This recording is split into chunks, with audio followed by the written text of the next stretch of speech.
Hey there, Ryan Dahl, back again with another episode of Praise Charts Live. Today, we're going to be talking with Luke Hellebronth from the UK. He's actually the worship pastor at Tim Hughes Church.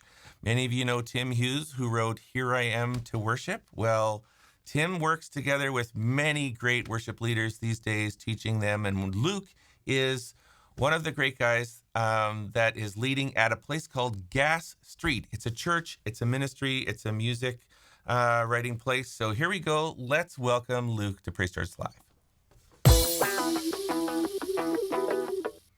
Luke, welcome from the UK. Thank you. It's great to be with you, Ryan. Yeah, my morning, I guess, is your evening. Are you got sunset going on there? I'd love to say sunset. It's a bit more dark and rainy right now, but Yes. Yeah. Well, we're waking up to the dark and rain. You're going to sleep from the dark and rain. But so great that we can connect today, and just love the ministry that you and your wife Anna work together. You record albums together, and then sometimes you're doing your own things. It's like a whole working together. But what a privilege to be able to work together so closely with your wife and share music like that. How's that been a joy for you? yeah, we love it. Yeah. It's definitely been one of the joys for us, being married and yeah, getting to share the gift of music together, but also songwriting and leading worship teams. We've done that together for a number of years now, and it's kind of looked different through different seasons, but yeah, Hmm. it's such a joy. A challenge as well sometimes, but yeah, a real joy. We love it so Yeah. much. Now, you've led worship for a number of places that, well, because I'm in North America, I hear about and I recognize names like, of course, Worship Central, HBC, and now kind of Gas Street. And like, you almost like, I need you to give me a little primer on, the worship world in the UK and some of the journey that you've been on. Because I know certainly with HBC, and I'm trying to, Holy Brompton, is that what it is? Hey, Is that I think you mean HTB. See, sorry. Classic, That's right. classic North American. No, it's good. Holy Trinity Brompton. Yes.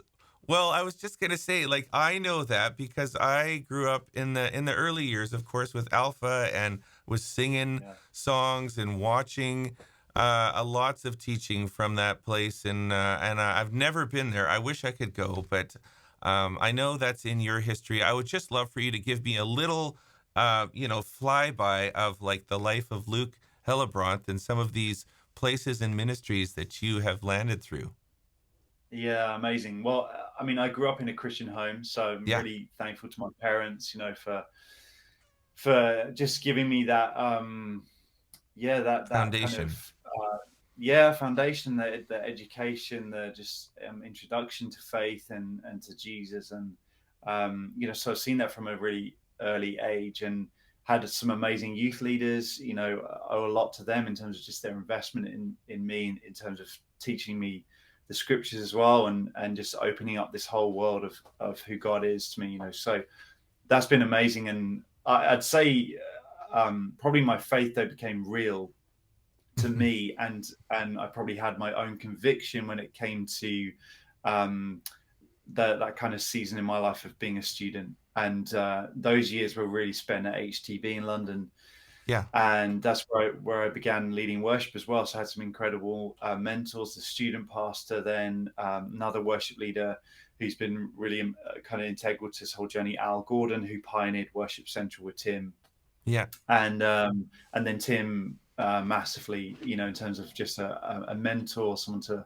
look up to, but also, I guess I was kind of pinching myself. I actually never thought I'd be doing what I'm doing today. I studied music. I did a jazz guitar degree in yeah. London, and if I'm honest, like worship music was never really something that I kind of thought I would kind of be involved in from a professional career perspective. But then getting to know Tim, and I had just the opportunity and privilege to travel with him. I actually was playing bass with him for a while. We did lots of trips to the States, which was Yeah. amazing. Incredible experience for me as a 18, 19-year-old.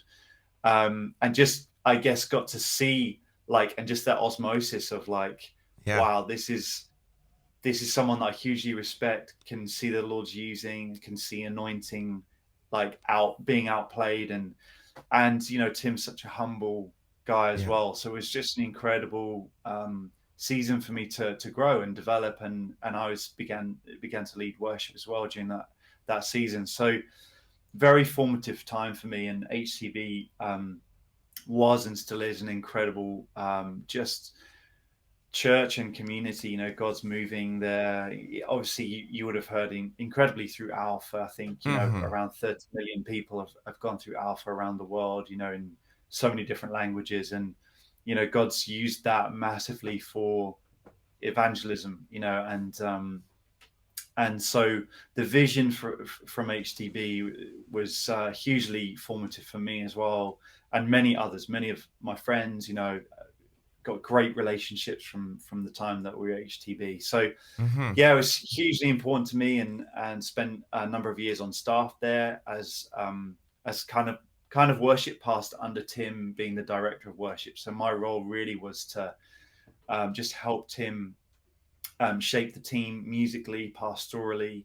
We were really, I suppose, that there was a kind of catalytic moment of trying to advance the whole team in terms of songwriting and musically. Yeah. We were coming from this incredible time of and a massive heritage of musically, like the hymns and more of a traditional Yeah. expression of worship at HTB. And Tim and others before him, actually, Andy Piercy, Dave Clifton, some really amazing worship leaders, worship pastors, very formative in I guess moving from more of a traditional expression to a more Yeah. modern culture of worship and music in that sense. So Yeah. yeah, I suppose probably one part in a small line and journey of this amazing expression of faith and worship at HTB, and feel really privileged and honored to have been part of that, actually, and to Yeah. kind of be a fly on the wall, and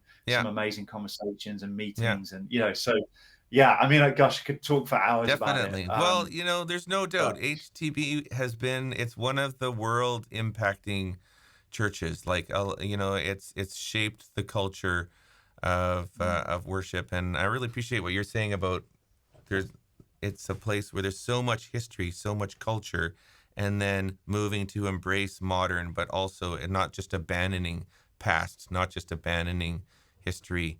And you guys have been profoundly impacting on certainly North America and around the world in that way. So that's great. But then maybe let's just move on. So you moved to Gas Street now. That's kind of where you currently are. Does it carry the flavor, or does it feel different? Are you meeting in a school gym, or you got like a 1,000-year-old cathedral?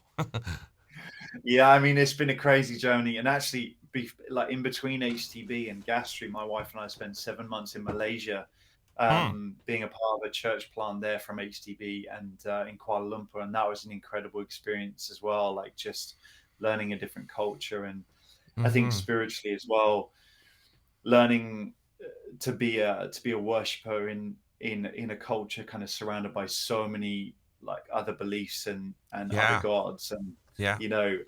that was fascinating experience as well. But yeah, being in Birmingham now for 7 years, and we've kind of seen it all in one sense. We began meeting in just a little office with about 20 of us. Then we Really. moved to a comedy club, where we were kind of Most like worship loading in pastors still think they're in a comedy club. it. We were like loading in every week, loading in and out. We'd arrive early on a Sunday, and the night before that, there's kind of a bit of a rowdy night. So Yeah. there's Yeah. like walking into sticky floors and smell of Um. disinfectant. Someone's just puked in the corner, Oh and beer no. bottles. Just so doing church and being church in that kind of environment as well was really incredible, actually, super healthy, I would say, in terms of, because our vision as a church is to be light for the city. And Nice. Yeah. And so we're meeting like on this street called Broad Street, which is basically like nightclubs, bars, pubs. So on a Friday, Saturday night, it's like heaving, and so then Sunday morning we were meeting there, and you rock up and there's still like the remnants of of last night and the weekend's Yeah. kind of entertainments, and so yeah, we were there for a while, and then we moved into our building, which is this incredible story behind it. Actually, it used to be an old coal house that would house all the coal that would be shipped out on this canal system around Yeah. Birmingham and the region that we're in called the West Midlands. Yeah. And this coal would be used to light up street lamps and be used in for various different things. And so prophetically, we love where we're kind of housed, that this house of the Lord, house of God, Yeah. house of prayer, house of worship is like on this ground that used to be where fuel would go Yeah. out to Such a light up great the street. picture. Mm-hmm. Yeah, and so we're kind of standing on that prophetically and asking God to do it again, to move again. Um, you know, and obviously you guys would know that the heritage of spiritually of the UK as well. Like we're crying out, we're praying for God to move again in our country, in our nation, and obviously Mm-hmm. across the world. But yeah, so it's very exciting, and just being a part again of the journey of the last 7 years has been incredible to see the way God Hmm. has moved. So we've gone from 10 to 20 people to over 1,000 people now across 3 different locations in the city, and so things have grown massively, and Beautiful. hugely exciting and challenging at the same time. Let's maybe just look at a little bit of the music that's coming from Gas Street. I know you've had a couple of EPs that have recently come out. Tell me about these two. One is called "This Is Jesus," another called "Rewilding." So Yeah, which one was first? yeah. So Rewilding came out in March last year, and so Okay, that's an I mean, interesting name. I don't even know what that means. yeah, I mean, fascinating time as well to be releasing music, like Yeah, in the midst of COVID, and I suppose that there wasn't really like a great time necessarily to release music, but we just felt like we had these songs in us and we wanted to get yeah. going. And the story behind Rewilding is that um, there was a story really in the UK that was massively captivating us, and it links really to spiritually what we were feeling amongst us as worship leaders and songwriters. There was an estate, so kind of like I guess what you guys would call a big ranch, Hmm. um, and that this family own, and basically they'd kind of been stewarding this land for a long time, and been trying to kind of almost modernize it, uh, make it kind of more tourist friendly, but essentially it wasn't true to the land itself, and also wasn't actually working out very well. There are various things going wrong with the land, and um, they decided, I think they brought in some experts and some consultants, and they were saying like, look, what you need to do is you need to begin to take down barriers on the land. You need to just let it run wild. You just need to Hmm. let it like do its thing. And they did this for a certain amount of time. I can't remember how long it was, but the results were incredible. They began to see creatures and animals that had never seen on the land before. The vegetation looked completely different after this Yeah. period of time, and it ironically became way more interesting for visitors to come to, because this was things that they were seeing for the first time, things that Yeah. basically brought about a newness, brought about new life. And we were captivated by this story in the sense that so often we can just go on doing the same things over and over again, or we can sort of almost like assume what we think is gonna achieve the best results. But actually, sometimes what we need to do is just get back to a process of rewilding. We need to just let Yeah. things go wild. Things just Hmm. run their own course, Mm-hmm. and that was very much the kind of place that we found ourselves in as a church and as worship leaders and songwriters, that we were just asking, Holy Spirit, come, Hmm. breathe your life in us, do your thing. We want to remove barriers. We had this phrase that we want to unearth the song, Yeah. in the church. And so various of our meetings became, one person with an acoustic guitar and a bunch of microphones, and we some of our meetings we had this kind of rule that we weren't going to sing a song that anyone knew. Hmm. So we run these Kingdom Come nights, we call them, which is just prayer and worship, like Yeah. no agenda. And this was all part of the process of just rewilding. Like, let's Right. try and kind of rewire some of our patterns of behavior. Yeah. Like, what if things looked a little bit different? Um, and so then some of these songs began to kind of stir in our hearts. And one of those songs, I guess, was the river, on Rewilding. And really the lyrics, they're quite simple. I mean, the bridge gets very kind of declaratory, and Hmm. this is kind of all the things that we want to see. But really that song comes out of, that passage in Ezekiel where it's like, no, I'm not going to go ankle deep or knee deep. I'm going to go all into the river of God. Hmm. And the river that flows from his temple it's a river of life. It's a river of freedom, of salvation, of healing. And so, like, what would it look like if we went all in? Hmm. And so, yeah, that was a really exciting time. What was the night And like recording that? Was that just like a live experience in your coal factory, or did you go to a well, studio? no, but this is the thing, because it was in the middle of COVID, so Oh, we okay. we we weren't actually meeting then. We couldn't Yeah. meet. We felt like we had this kind of conviction in our hearts to get this music out there, and in some ways, like, no no better time to release music in terms of just resourcing people with song. Like, Yeah. if we Yeah. can't meet together, like, hey, let's kind of unite around these songs. Like, this is what we're asking God to do. Yeah. um so it was a bit of a tension for us, because we're all about church, the local church, like hearing the people of God sing, like there's nothing like it. And so Yeah. to record these songs in the studio felt a little bit, dare I say it, uncomfortable for us. Yeah. Um, Yeah. but we kind of were like, we just feel we've got to go for it. And then the second EP, This Is Jesus, was the same thing. Like, COVID was still rearing its ugly head, and Yeah. so it's the same thing. That's a studio EP. And what we're really excited about is, actually, March 4th, our first live single comes out called Keep On Proving It. Okay. Um, and so we're going to This be is for releasing the some. next recording. Is that right? Yeah, Oh, yeah, okay. yeah.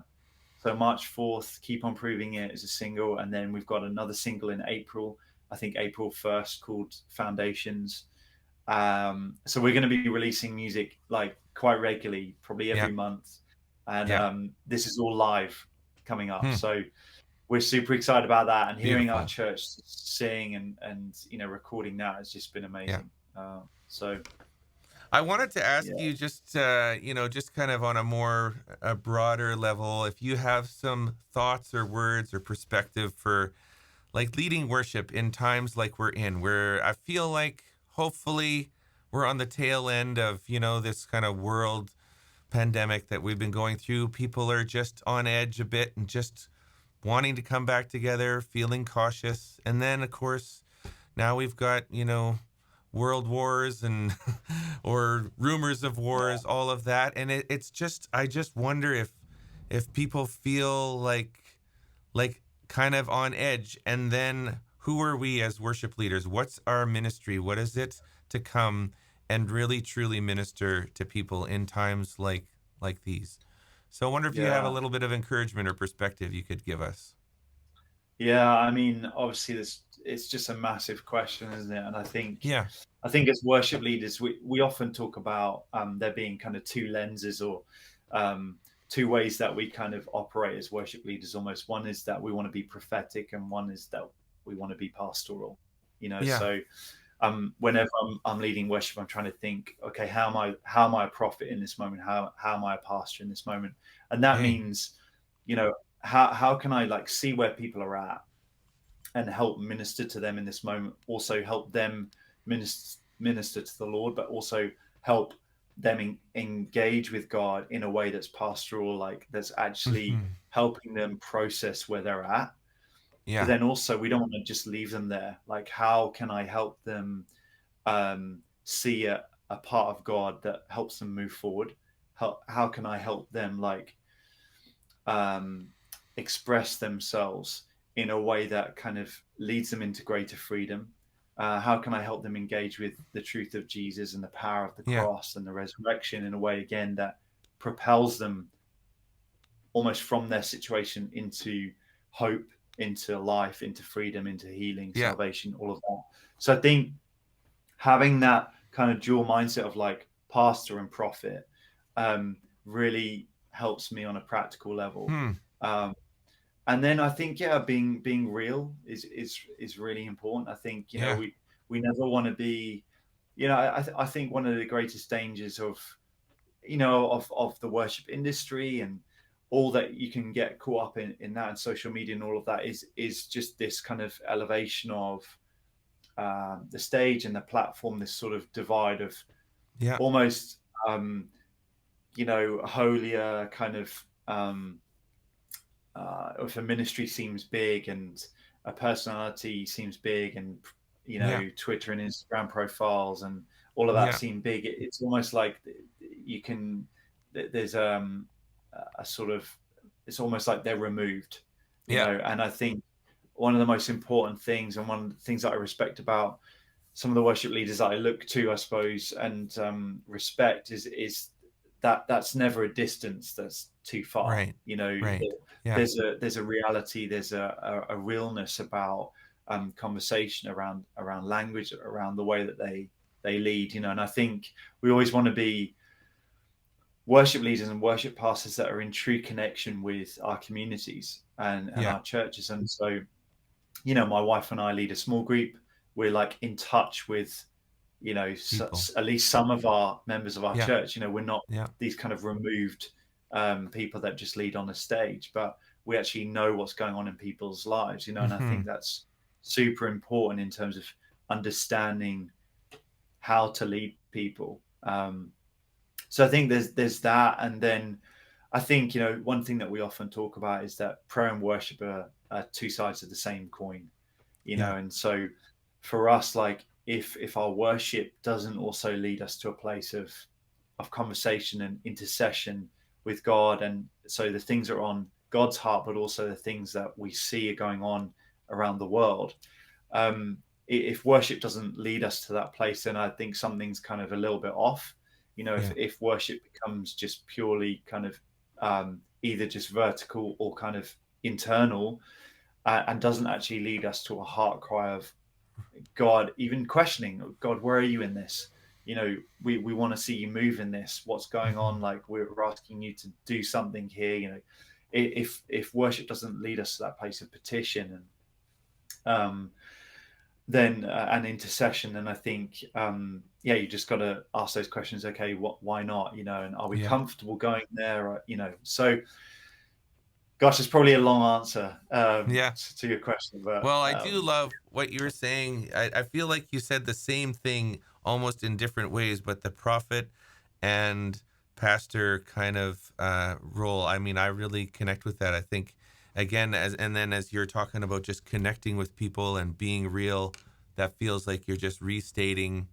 That's that pastoral heart, like I wanna be led by someone that knows me, that gets me, that feels my pain, that isn't just giving me some, high floating quick solution that's not like in yeah, touch with what I'm really processing. And I yeah, believe that music is so unique because it gathers together art and emotion, and there's so many levels of humanity that we can touch as worship leaders that like even the senior pastor who's just preaching, it's very important, but he's really just like connecting on a story and intellectual level, and it's a great pairing of that with a worship yeah. leader, especially in times like we're in right now, where people are for the most part, let's say they're fragile, right? They're deep Mhm. down, they're fragile. They're needing some soothing. So Yeah. so Yeah. I I mean, think I'm certainly hearing that for from us you. Yeah. in the UK, we're about to hit kind of a real kind of next pandemic of mental health, and Right. Yeah. um, how do we lead worship in that place? Yeah. How because it's I don't know, it's kind of easier almost to pursue physical healing, to pursue Yeah. praying for that and asking God to move in there, like around the mind and mental health is much more complex, in some ways. Yeah. So um yeah, what a time to be alive, hey. And I I know. mean, this is the thing, like there's never been a more important time to ask God to move, to Yeah. pray that the oldest prayer in the church, come Holy Yeah. Spirit. And And what a time to be a worship pastor. Like this yeah, is this is our day. This is our time. Like we're needed, you know? yeah, And yeah, so I think I'm also kind of hearing you is be careful you don't get too caught up in the big stage, the big lights, the big Twitter social profile. We're also living in a day where the worship quote industry is kind of evolved, and it's a thing, and now we got to be aware of it and just yeah, like I'm just like a real heart to heart connection with people who need me. But I believe that worship leaders are needed yeah. in this And I age. think, Yeah. yeah, and I think for us, it's been a lot about simplicity, and I think Yeah. Very good. even though the way that Jesus kind of operated, and the way that he did life was just so simple. Yeah. It seems like he was just always trying to just take, just be simple and kind of just playing things down and trying to be really just connected with people um, and real. And I think for us as worship leaders, if I think, wow, like I'm in a city of 1 million people, Birmingham's a million people, like Yeah. that's enough right there. Yeah. Like for me to just think about, okay, God, what are you doing in our cities?